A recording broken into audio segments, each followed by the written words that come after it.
Do nothing out of selfish ambition or vain conceit. Rather, in humility, value others above yourself. Not looking to your own interests, but each of you to the interests of others. So I would love to remind our semester 4 students, just keep this at the foundation of our careers. So next we will have our congregational song by Tracy Metcalf.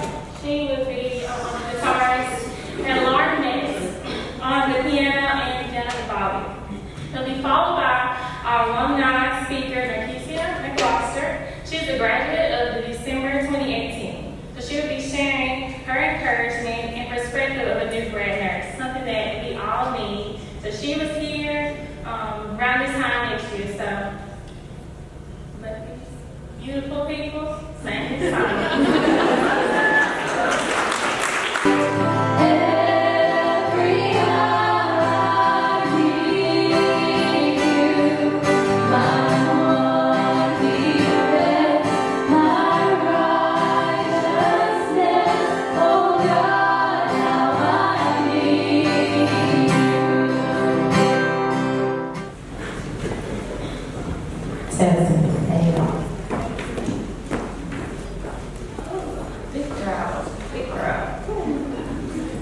Good afternoon, everybody. I am Norkesia McGloster, BSNRN. You also know me as KesiMac on Quizlet, or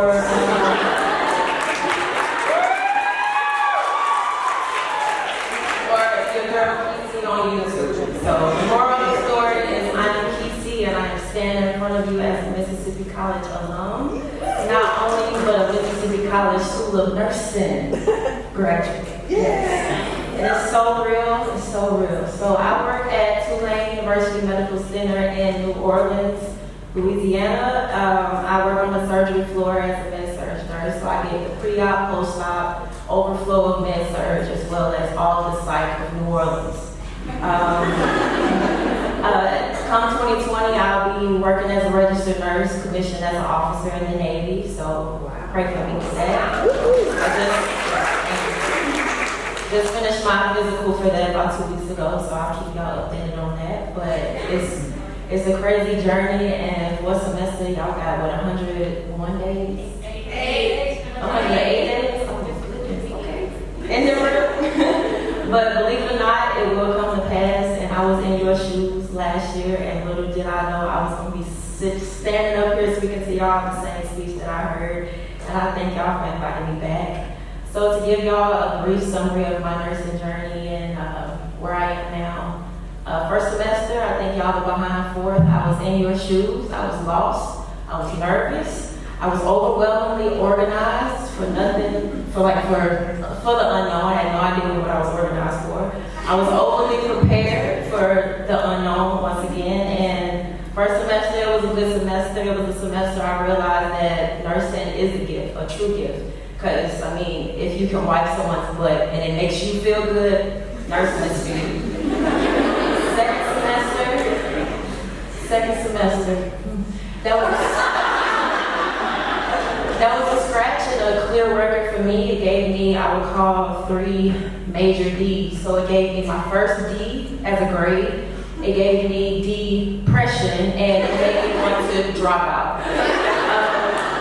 But when I say that, I failed a class and dropped a class in the same semester. So knowing that I was hanging by a thread for the rest of my journey really, set me straight. But I do have a redemption story. I had a wonderful summer of rejuvenation, and I came back. I had a sign in my bag, I forgot, but it says I can and I will. And I bought that sign, and I became close to the God, and I found myself again. So I started second semester, was able to focus on 2 of those classes that I failed, and an elective that I didn't know I needed, Dr. Sharp's prep for testing class. He truly set it out for me that I needed a schedule for my studying, because that's just as important as studying. Second semester part 2 was also my best semester academically. Third semester, I can honestly say third semester was the best because of Ms. Richardson.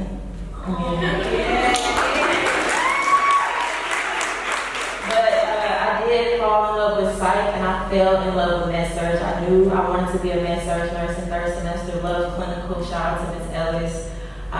She was my clinical instructor, and shout out to Ms. Hayes and everybody who was in third semester with me. I also in third semester saw all my hard work from previous semesters pay off. I knew that those setbacks I had was what I needed to continue on. Fourth semester, I can honestly say senioritis was real. The stress was also real. I'm usually not a stressed type of girl. I'm an overwhelmed type of girl, but your girl was stressed. We have, class clinical and tests. We have applying for jobs, as well as planning for graduation, but scared to plan for graduation because you're scared about the Kesi. So there's all that. But I encourage you not to be discouraged by that, because you will pass the Kesi and you will be BS and RN at the end of this semester. So it just turns my stomach knowing that I'm in this position and y'all are looking at me speaking about this. But fourth semester, y'all are on the home stretch. It's your time. And I hope everyone has at least applied to one job. Yes. Anybody got a job? Okay, that's what's up. That's what I'm talking about. I want y'all to be finished applying for jobs in October, because by that time you need to be focusing on Kesi and when you're taking the NCLEX. As far as the NCLEX, I am a product of failing at 75. So don't let anybody tell you that 75 means pass. I am also a product of passing at 265. So don't let anybody tell you that failing is 265.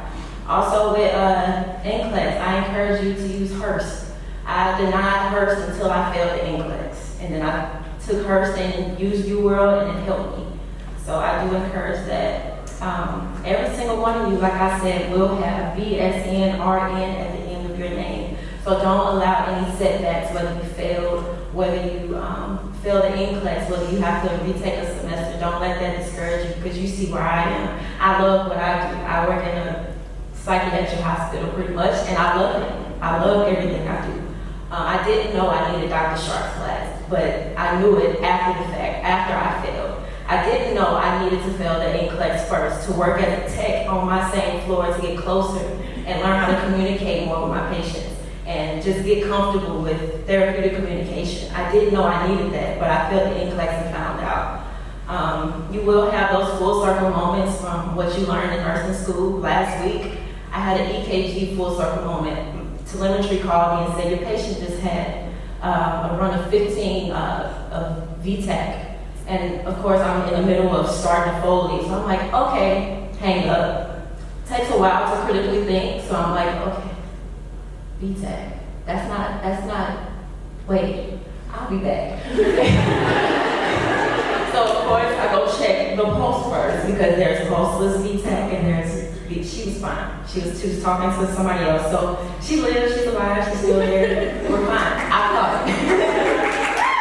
But you have those moments, and you start to appreciate that these 2 years, 2.5 years, 3 years, however long you spend in nursing school, really paid off, and you learn something, and you earn that license, and that license is yours. So protect it. The doctor ordered a bolus, which they did last week, a bolus on your patient with heart failure. Question it. Don't just do it. Because, heart failure, bolus, that don't go together. So, yes, advocate for your patients, advocate for yourself, ask questions. Don't be afraid to ask questions. I had a doctor teach me how to change the canister of a chest tube last week because I asked. I wouldn't have known. So, to conclude, I just want to encourage you guys to just keep pushing. It's going to be hard. It is hard. You will make it. But you can and you will. And on your graduation day, I want everybody to say, I did. Thank you.